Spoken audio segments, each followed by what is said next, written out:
What's good, YouTube? And welcome to the house. Leave it to the Yu-Gi-Oh community to see a couple of pictures and do a ton of buyouts. But to be fair, out of the pictures we've had before between Gravekeepers and Aromaseraphes, well, Metalfoes was once upon a time a very meta deck, one of the most terrifying cards of all time. Electromite is among those. Yeah, that's a Metalfoe card to remember, and we see tons of different ones lining up here for support in a Blazing Vortex. So ahead of time, we see actual Electromite prices going up and getting buyouts and running off of the market, kind of like those same hopes that Rusty Bardiche would come off, where even people like me were like, no, there's no way. But yes, it could, and I do think that if a Sold is running around, Electromite is a fair card to actually be running around in Yu-Gi-Oh! Then you have the super rare Gold Driver buyout last night. We saw this go to, there was only one at $25. Then live on stream, we saw the return to the market where there were $10 ones, and now there's around $7, people with really deep listings of them, and it'll continue to go down probably. And do remember, whenever we get a huge amount of support for a new archetype, like look at Domain Monarchs, sometimes the old cards become less useful or only a couple transfer over. Gold Driver as a level 4 might be a safe bet though, especially with how Metalfoe is played. We also see Volflame. Volflame here is up towards $10 still, and there's some people with a large amount of listings but saying late play on them, so they're being avoided. And I think you're not going to see people chomping at the bit at these higher prices necessarily. We'll see competition bring these back down and actual sales rates happen. But sales rates did happen to a point where during the scramble, people were definitely paying enough to force the actual market price up. Mythrilium Secret Rare instead of the original first edition seems to be gone out of Battles of Legend. Which Battles of Legend was that? Relentless Revenge, a couple of years now, and it is up. You see one motivated seller before we get into like $3, $4, $5 very quickly. I think Mythrilium also is a pretty good card, and it's a decent bet that a lot of the fusions will still be played. This is one I thought I would be ahead of everybody on. I was like, you know what? I'm gonna have this for Market Watch tomorrow. Painful Decision. My boomer brain remembers it. Well, other people remember that it's played heavily within the deck too, getting you graveyard resources for your other cards, and the lowest unlimiteds are now around $5 and the first editions around $8. This was played heavily in Metalfoes in the past, but the Megaton seems to be almost completely avoided for the same secret rarity. And then there's the common, which I believe once upon a time was $8 common, and we haven't had a new printing of this in a long time. So penny stock wise, I would go for the secret rare first, and then maybe pick up some commons if that spikes in price too. But this is not something, you know, that would be a bad pickup, especially for first editions. And you do see the first eds quickly do rise towards $2 for this card. It's never been a bad card, it just hasn't been used too much, because why would I want to search a vanilla unless it was a scale that did something cool, and you also wanted extra pieces in the graveyard. Speaking of vanilla stuff, Unexpected Die has gone down to this point, and I think in Modern Yu-Gi-Oh! And Modern Yu-Gi-Oh! Combos, getting stuff out to the field to be able to use might be the prerogative of the future in Yu-Gi-Oh! And you playing those vanillas at times, although Pendulum Summoning also does pretty well in that deck for the resource game, so it may not become a part of it. But just a note, after Adamantipator players have let go of their max rarity fully hollowed stuff for their Skype duels, aka remote duels, it's back down towards $8 when once this stretched from $18 to $20, and it would not be the worst pickup if you've been waiting for this card and you also might think the vanillas see play. Now, I want to move from the ridiculousness of a couple of pictures selling out an entire archetype for cards you might not use, and suggestions there within trying to guess and shoot into the dark, into something that's kind of interesting in a piece of Yu-Gi-Oh! History. There's two different Valkyrion the Magna Warriors, and somebody asked me, John, why is one of these so much higher in price than the other? Well, you see the set number here. They're both Prismatic Secret Rare, but you have a Stairway to the Destined Duel with copies still on the market, and then completely out market price unavailable listings out. Look at that set number, E001. WC4 actually has several different versions when we look at this game,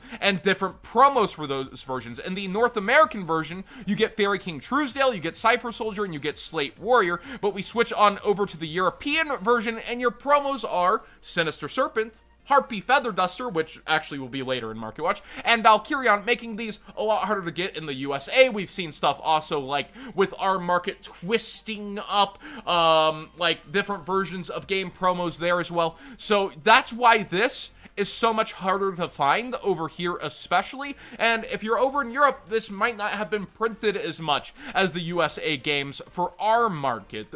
So when you can look at the SDDD version, or just double D's by the way, when you look at this version, it stops, I think the first near mints are actually around page 8 or something ridiculous. No, we're just on page 6. $12, $13, 13, not the worst thing in the world, even versus market price, it's actually under, as people turn their attention towards, wow, this is harder to get over there. Speaking of hard to get, they have a Hero Clicks that I actually don't have and I wish I had gotten in the past. The Yu-Gi-Oh! Hero Clicks kind of became their own collectibles. Rocket Tracer is around $3 solid, but there's big and thick competition in these listings. 166 from Resource Games. You have winning collectibles at 21 of them. Zangoose cards here at 53. So many sellers, and then 543 of them from Chow Productions. This was going up. It was rocketing up, if you will, but now there are just huge amounts of crazy listings, and it has slowed down, even as Dragon Link is one of the most sought after decks in this format, and kind of the deck to beat right now. Cherubini's Secret Rare, after its buyout, has fallen out really slowly, especially for the first edition. You have somebody selling here at 15 before it's towards 18 some odd, and not a lot of first eds around, and even the Secret Rare is holding a decent price. Keep in mind, the Ultra Rare, if you want a copy, is oh so cheap as we head towards Phantom Rage, and a lot of people are thinking, even with the Phantom Knights improving, like you probably still want access to this card. Nice to see Epic Cards in Game out here grinding, $1.20 being one of the cheapest listings, the boys down from Texas. But seriously, you want to consider your versions as we head towards Phantom Rage. You might see a spike on either one depending on how those decks develop. Speaking of Phantom Knights, Rusty Bardish is cheaper than before the ban list. It's almost like when you get a ton of competition like that, and it's Rogue on the outside sitting in a meta. Yes, I am saying Rogue. Tier 2 is Rogue. It's sitting outside of all these other top decks when you're looking at, in no particular order, Dinosaur, Eldritch Synchro, Noble Knights, Dragon Link. You have all the, Dogmatica, by the way, all these decks that aren't using it, and this is like, yo, even Sky Strikers is doing something. This is a great card. Amazing engine, probably going to see some hype from the next set, but it is trying to fight its way into the metagame.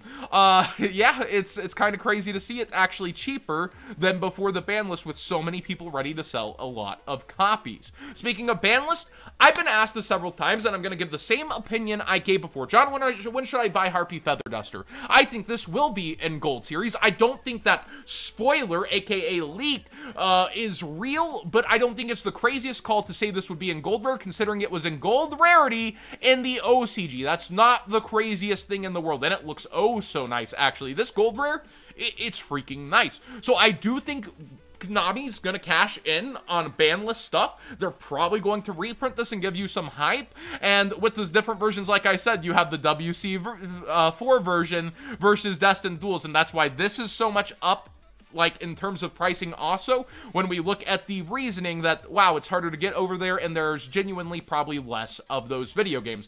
But I would say that this Prismatic Secret Rare, it is kind of a special look for the card, so if you enjoy your version, you're playing in remote duels now, time is money to be using that Harpy's Feather Duster. But if you're not using them, or you have extras, now is definitely the time I would be getting rid of lower rarity versions, or ones you don't want to keep if there is a reprint. Magician's Souls has been really stable in price and really low in quantities on the market. It has been hugging 90 now for a while. I feel like it was 80 not so long ago, so it's kind of burrowed in here, and it's staying up in price. My opinion is still that you would be selling this. It's not really in the top decks right now, but it's an amazing card. I can see why you would want access to it, but gosh dang, I would highly consider selling this card. And where did the first eds line up? 93, not too far behind the Unlimited. And then people were asking when I brought it up last Market Watch where I would be shopping for Black Friday. And even before they were like sponsoring the channel heavily, I would always suggest Troll and Toad. Their Black Friday blows everything out of the water.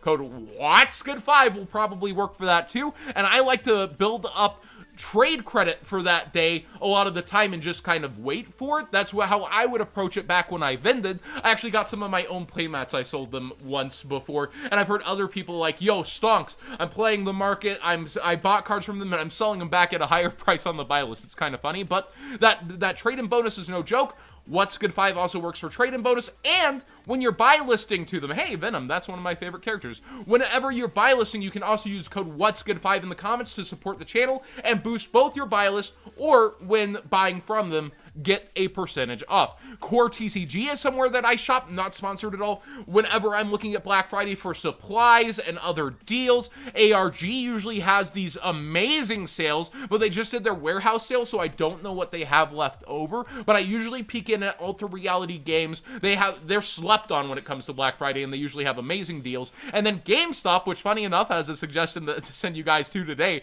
not sponsored, you can't use code What's Good 5 here. Around $30 for the Nendoroid right now for Yugi. That's a pretty darn good price.